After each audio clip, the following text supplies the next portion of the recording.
Assalamualaikum warahmatullahi wabarakatuh. Berdirinya kami sini, kami akan sedikit menjelaskan tentang kebijakan Daulah Utsmani, yaitu Orkan bin Utsman dengan guru pembimbing Bapak Agus Santika SPD.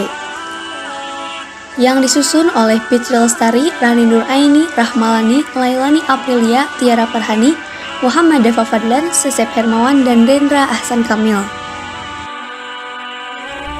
Orkan bin Utsman adalah penguasa negara Utsmaniyah kedua yang berkuasa pada 726 atau 761 Hijriah. Pada masa awal pemerintahannya, putra dari Utsman I ini memusatkan perhatiannya pada penaklukan barat laut wilayah Anatolia yang berada dalam kendali Kekaisaran Romawi Timur.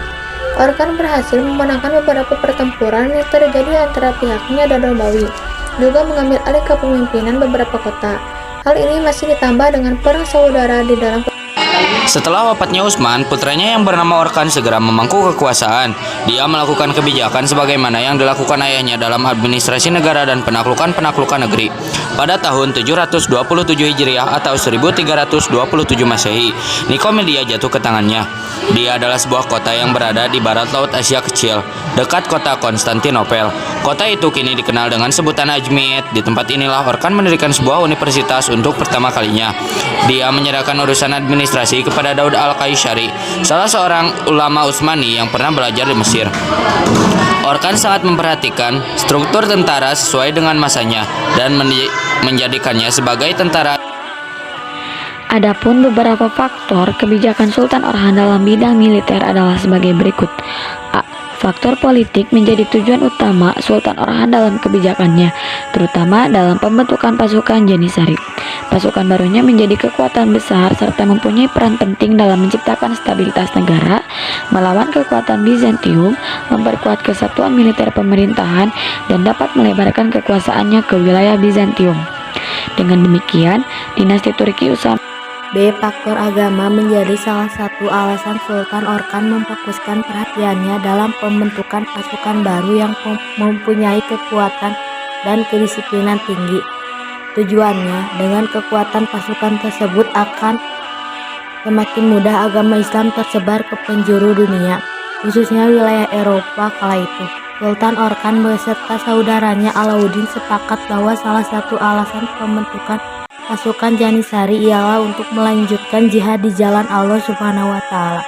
Selain itu, juga untuk melawan kekuatan orang-orang. C. Faktor ekonomi. Faktor ekonomi menjadi salah satu faktor penting perlunya dinasti Turki Utsmani mempunyai pasukan baru yang kuat dan tangguh.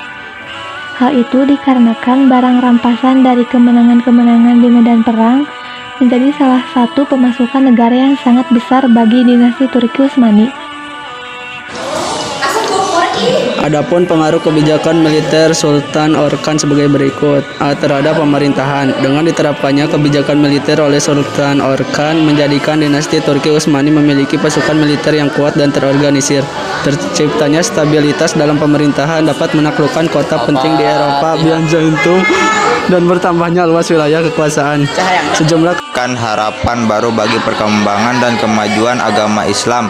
Seiring bertambahnya luas wilayah dinasti Turki Utsmani, semakin luas pula wilayah Islam dan agama Islam dapat tersebar ke penjuru Eropa. C. Terhadap Eropa. Kebijakan militer dinasti Turki Utsmani menjadikan negaranya semakin kuat dalam bidang kemiliteran. Hal tersebut merupakan sebuah ancaman besar bagi Eropa. Wafatnya Orhan bin Utsman. Orhan adalah salah satu pimpinan Utsmani yang memiliki usia terpanjang dan masa kekuasaan terlama. Pada 1357, putra tertua Orhan Sulaiman meninggal setelah jatuh dari kuda. Dikatakan bahwa Orhan sangat terpukul dengan kematian putranya. Pada tahun-tahun terakhirnya, dia hidup menyendiri di bursa dan menyerahkan sebagian besar kendali negara pada putranya Murad. Orhan meninggal tahun 1362 pada usia 80 tahun.